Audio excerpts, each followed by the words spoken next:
You're listening to an episode of the Break the Cycle podcast on the SVTV network.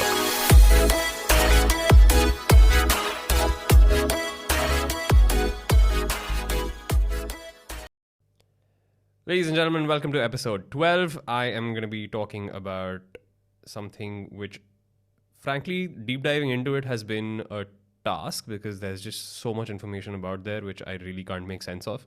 But it's interesting to see how all of us go through it, but not a lot of us realize it. And I think that's why it's called an unconscious bias. And I have the perfect guest for that with me. Her name is Sneh. And she's going to be talking to me about unconscious biases in general, in unconscious biases at the workplace, and how we kind of navigate through that. I hope you enjoy the show. Hello, ma'am. Hi, Aadhar. How are you? Very well. Very, very well. It took us a bit to kind of just like figure the whole mic system out, right? Yeah. So thank you for inviting me, and it's such a pleasure being here. I'm glad you could make it. I mean, we did try and do this about 2 weeks ago, but then vacations and then exams and then work and commitments. Exams are about to be cancelled. Yeah. Just say. We're done with ours, so I'm good about it. Awesome. So I'm just going to jump right in. And my first question is if you could talk a little bit about your journey, how you've kind of gotten into this subject. It's a very interesting subject that you talk about. Yeah. So basically, I think I started like any other ordinary Indian girl who goes to school, goes to college, and then decides what to do with her life. And I started off, I finished my master's MBA, and then I had the opportunity to work for a company in Bangalore, which at some point I went off sent me to the US. I think that is where my first exposure started, being away from home in a new country. And I'm talking of the late 90s. Right. So you didn't have all the cell phones and the internet and the WhatsApps that we have today. And you basically left on your own to figure out what you want to do with your spare time. And I think I had the good fortune of making a lot of good friends. And that is where I started questioning, because of my interactions with them, a lot of biases that I was carrying all through. Okay. And that led to a couple of incidents where my biases were like highlighted. Showed up. Yes, and that was mainly in my mind, thankfully, not in front of others, but made me question on how we think, what we do. Post that, of course, I returned back to India and I worked with a large IT firm where again I started, so that journey to the US actually made me more aware of who I was as a person and what goes on in my head. So that's more of a personal journey. From there, I started exploring, questioning a lot of things. And then moved on. I've had a good corporate journey. And now I run my own firm, which is a D&I firm called diversity and inclusion firm called Vividhta Consulting. Right. We also run India's only diversity-focused job site called Diversity Job. Okay. And that's what we do. So now we work with corporates and we help them work around their biases. Could you define biases and unconscious biases in general? Because I think there's a lot of, when you say bias, a lot of people kind of take it in the term, oh, you're biased. So there's like instead of it being something that you're supposed to be made aware of as a thing, it becomes point fingers at that person sort of word, so to speak. I think we all like to believe we are not biased. So if you tell somebody, oh, you're biased, no, they get very defensive and they start justifying on why they're not biased. That's one thing. The second thing is the information that is coming to us today from all sides, videos, audios, internet, newspaper, whatever, our environment, almost tells us what are the right things to say. Right. Yeah. And because we are constantly saying the right things which we are supposed to say in order to appear modern or liberal or educated. Or just politically correct. Yes. We're saying that somewhere I think what happens is we are burying our own self under this huge mound of what is the right thing. Right, yeah. And it is critical to be aware of it. Because what happens is when you are constantly thinking you're saying the right things, your biases actually come out in a very different way, which can impact those around you, whether it's at the workplace, Right. whether it's your children, your family, your friends, or whoever. Mm-hmm. So the beauty is we think we know it all. Yeah. We think we are right always. Or we're supposed to know it all. Yeah. And we constantly keep saying, I'm not biased. The whole world out there is biased. So I'm a liberal. I know it all. I'm aware, and I can say all the right things. Right. So there's So like I a must be separation. behaving right. Yeah. And subconscious biases are biases which have been ingrained to us over a lifetime, Right. and which impact our behavior towards others. Those biases are called. And the best part is, many a times you're not even aware we are carrying it. Okay. So, for example, if I'm walking on the road, somebody's walking on the road, and you see a shabby person with long hair, right? You'll immediately think, okay, this person is maybe a criminal, a thief, choru chakka hai. Right. Yeah. Yeah. Whereas, if the same person was white-skinned, Yeah. your perception is, oh, poor guy, maybe he's fallen on bad times. Right. Or He's just here. Maybe he's a hippie, or maybe I can hear. Can I learn something from him? Rock music, Right. Your behavior changes because of your biases. Right. A woman in a sari immediately would have a different, even today, by the way, right? We will have a different view of who she is or who she might be. Right. And what these biases do is they essentially shut us from having more meaningful interactions with those people. From learning more, from becoming a better ecosystem, a better society. Right. And that is what this whole issue is about. So it's similar to putting people in a box, so to speak. Absolutely. Right, in your head. And some of it is important, incidentally, because you see, as humans, as we were evolving, imagine yourself, I always talk about this in my training programs. Right.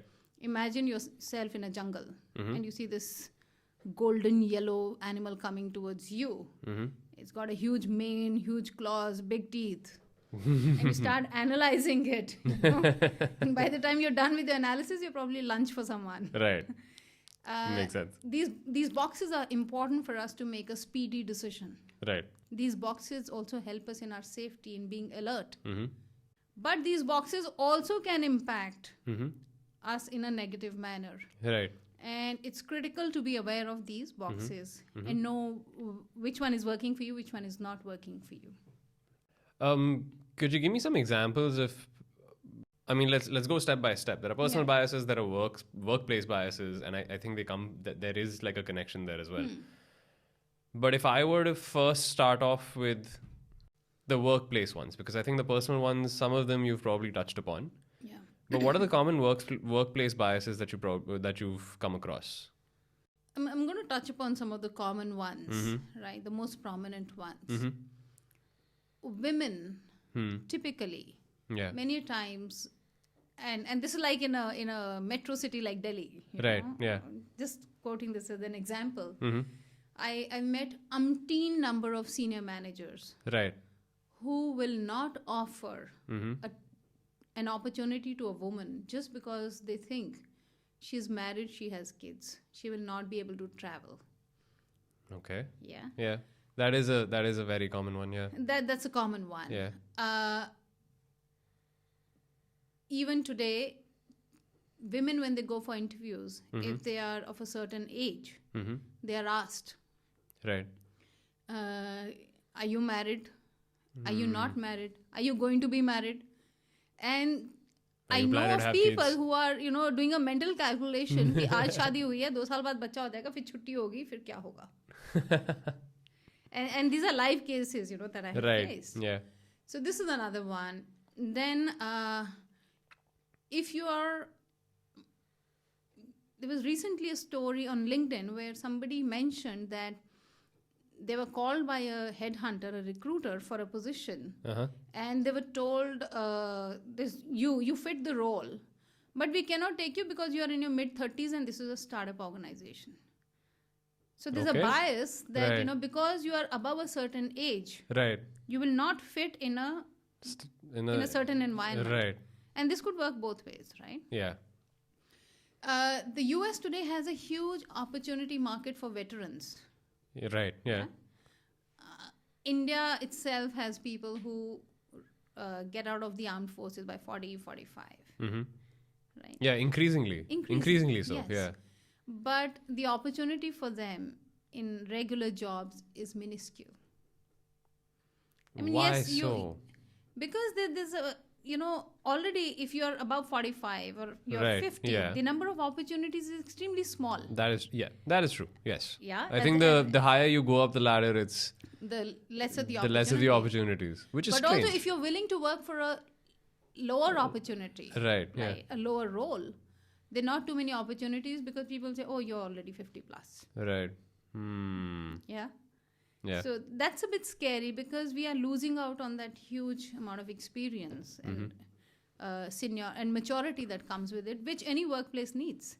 Mm-hmm. So this is another bias. Then, of course, what you're wearing, especially when it comes to women, Mm-hmm. Oh yeah, that's a huge is one. like Yeah. a big one. That's a huge one. So these are some of the things we face, and I'm not even going towards the PWDs. Right. People with disabilities. Uh-huh. We also work for them, Right. with them, and in fact, we are affiliated with Skill Council for People with Disabilities, and I have personally worked with speech and hearing impaired people, Mm-hmm. and our pitch at Diversity Job also, incidentally, is that these people don't need charity.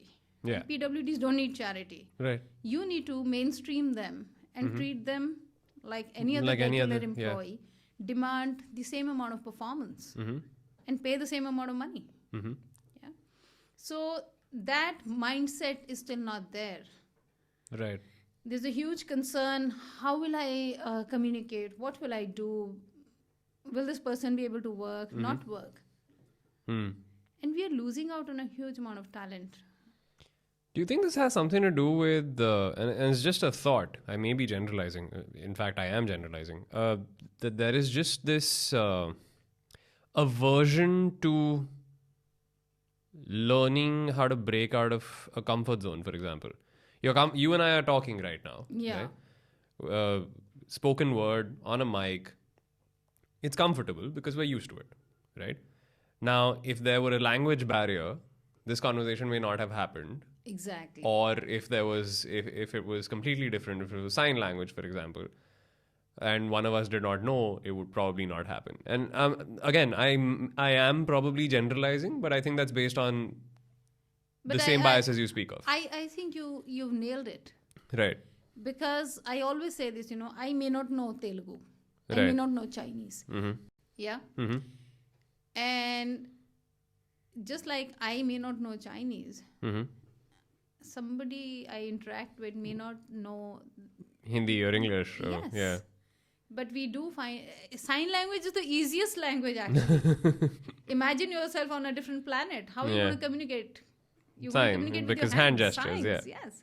So that's the easiest one. Mm-hmm. And you're also right when you say essentially this whole issue about subconscious biases is only about our comfort zones. Mm-hmm. We just don't want to step out of those boxes. Right. And we don't want to think there's a different way of doing things. And I understand learning is uncomfortable. Mm-hmm. Learning is hard. Yeah. Unlearning and relearning is even harder. It's a two-step process. Yes, it's a two-step process. And it's a process we are so comfortable with. We've been very happy. Our world has been moving fine with the biases. Right. Why should I change?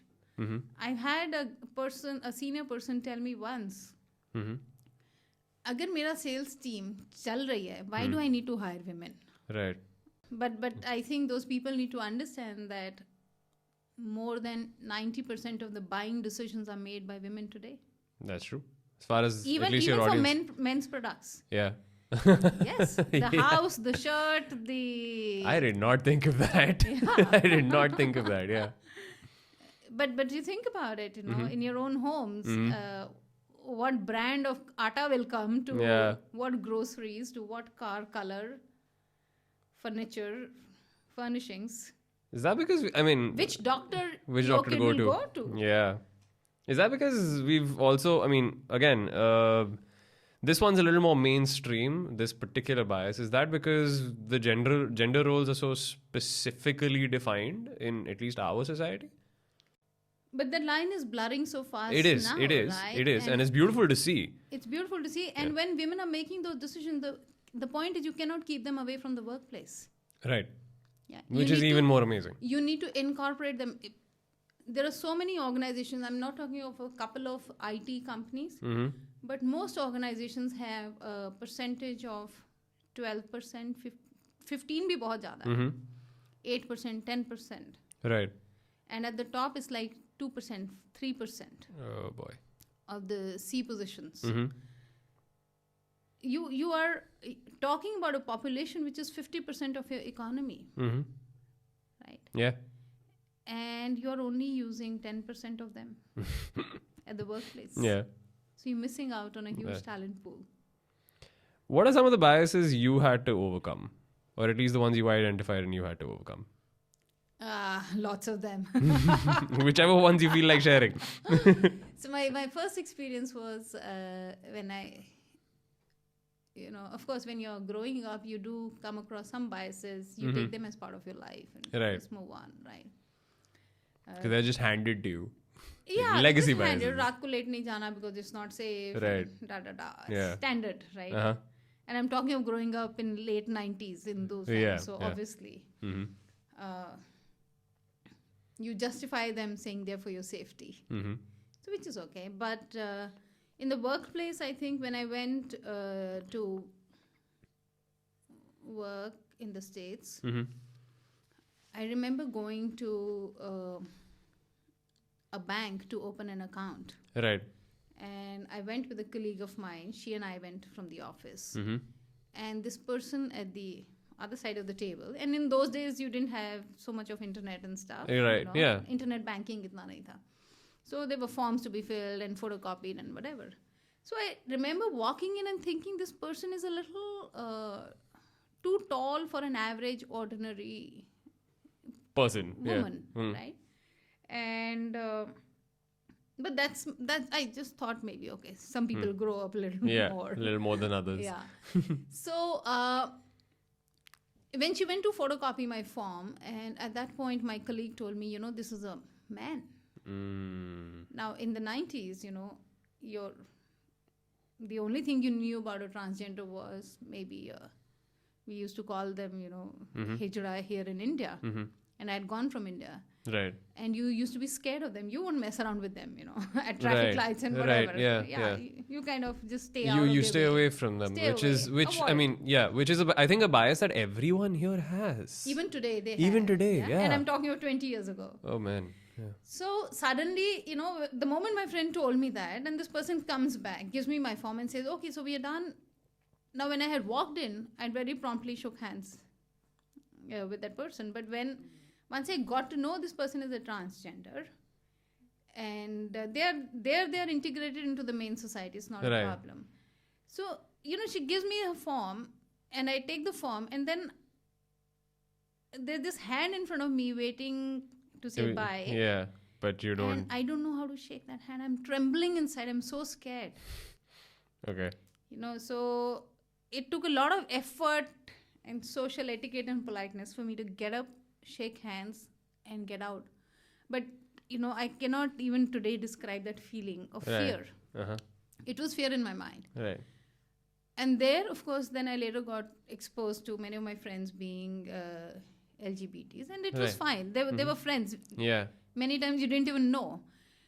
Then that was a big learning for me. And till date, I think it's one of my biggest learnings, which I've incorporated into my mind. I've not forgotten it. And then I worked with I came back to India and I worked with one of the IT firms. And there we took 7 people who were hearing and speech impaired. Right. And I worked with them on training them on SAP. Mm-hmm. And I'm very proud to say many of them continue to work there. I'm glad. So That's that's like a personal joy for me. Right. So then today, of course, now we work with PWDs and LGBTs and women Mm-hmm. because at some level, I may believe women don't really need to be treated as special because all of us are educated and we fought for the same college seat and fought the same battle.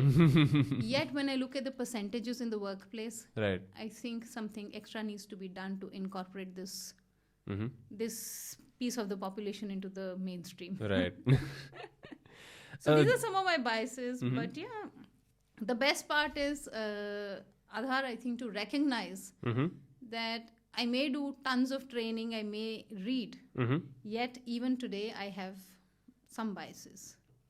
Mm. And Like what?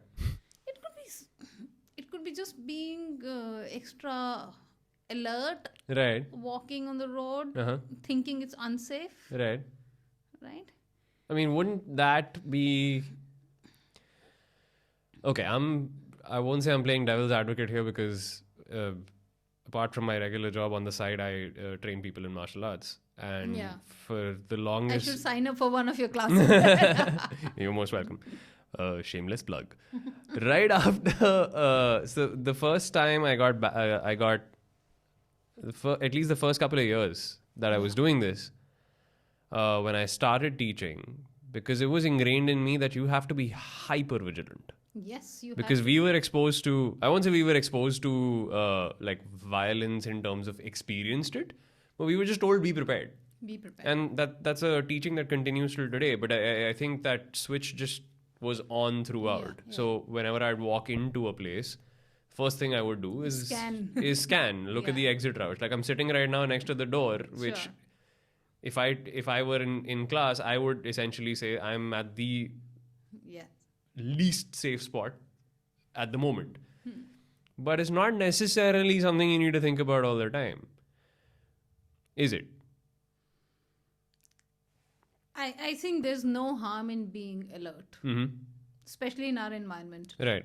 Yeah. So, does this bias work for me? Yes. Yeah. Does it keep me away from exploring? Mm-hmm. Maybe. Right. I would even say maybe. Maybe. But the see what happens is all of us carry biases all the time, Mm-hmm. and you cannot do away with them. Right. The only thing is to be aware of them and to use them. For example, today I have overcome my bias on LGBTs, Right. right? Because of learning, reading, introspecting, And working with them. Yeah. and working with them. Yes.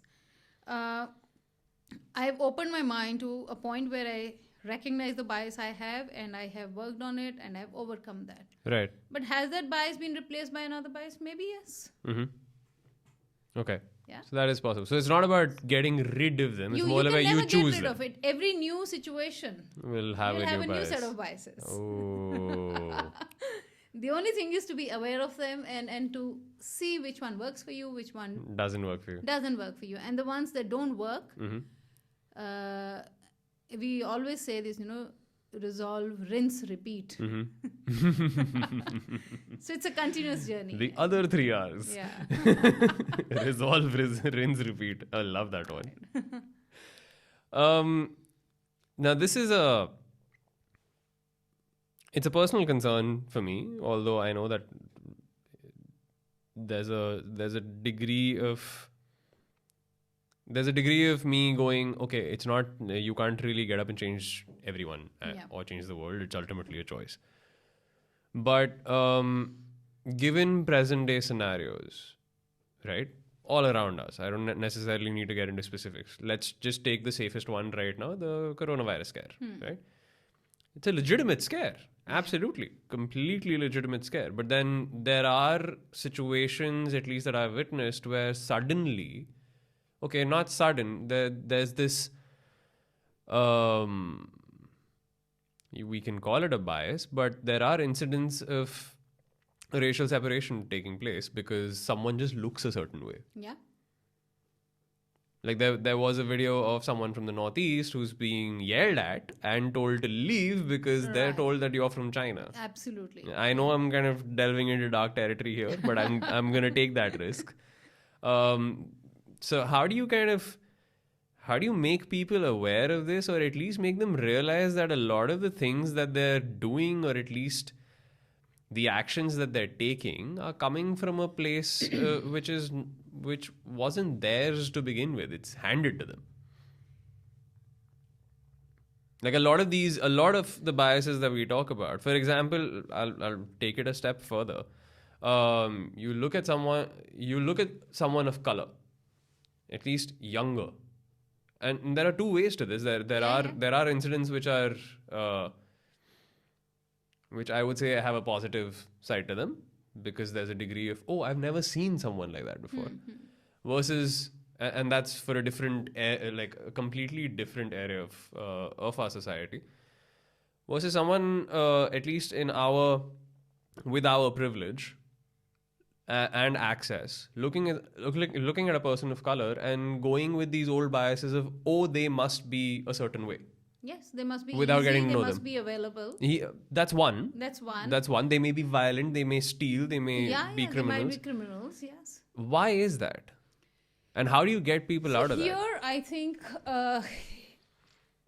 the more we know, the lesser we know is the problem. Ooh, right? okay. The more we have access to. Mhm. So today, because of the speed of information Mhm. and the amount of information being thrown at us, Right. yeah, Mhm. statistically also, at any given point of time, they say there's some 40 million bits of information being thrown at us, Mhm. and you can process very, very, very little of it. Right. Yeah. And all through a device. and आजकल तो बहुत ही ज़्यादा हो गया है. At any point, you're constantly being fed so much of information, Right. Yeah. which is actually impacting our views. Mhm. Yeah, because that's what we are hearing, that's what we are seeing.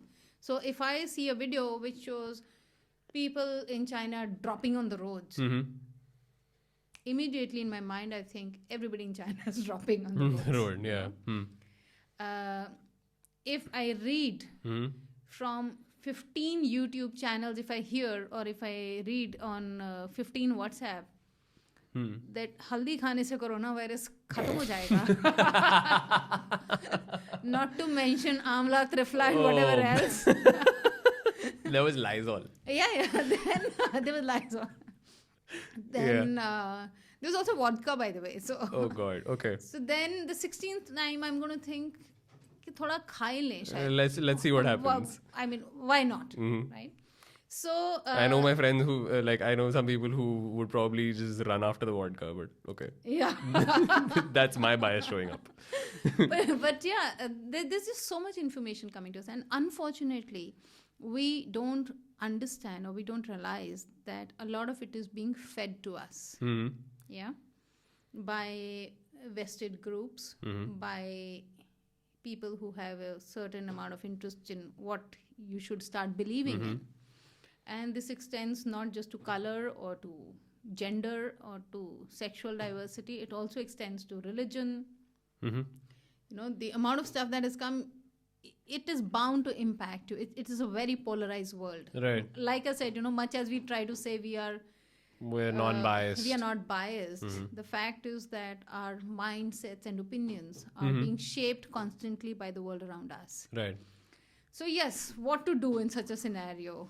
I think we pride ourselves on the amount of time we spend on our gadgets. We should start Using having it. some faith in preparing and reading and trying to understand and questioning. In my view, the first thing you can do is read, question, be aware of your own self.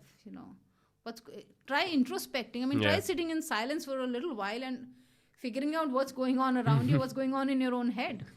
We're not spending time with ourselves at all. Right. We are not spending time questioning what is going on, and we are all just running. Yeah. Absolutely. Yeah. But and you pick up 10 people and you ask them, what are they running for? I doubt very many people have the time even to answer that. That is true. So we need to sit back and I think introspect and question and then prepare. But that comes only if you're actually keen to do it. Right. Yeah. अगर हम TikTok video देखते रहेंगे, then that's like. I am so glad you went there. I am so glad you went there. Right, so, No, because TikTok's another personal bias. Yeah. I will say I had. For or against? Against. Against. I had it against. And I'm like saying it openly. I had it because I also realized that it is a powerful tool to use. And I can't believe I'm saying that, but it Yes. is. It is. It is.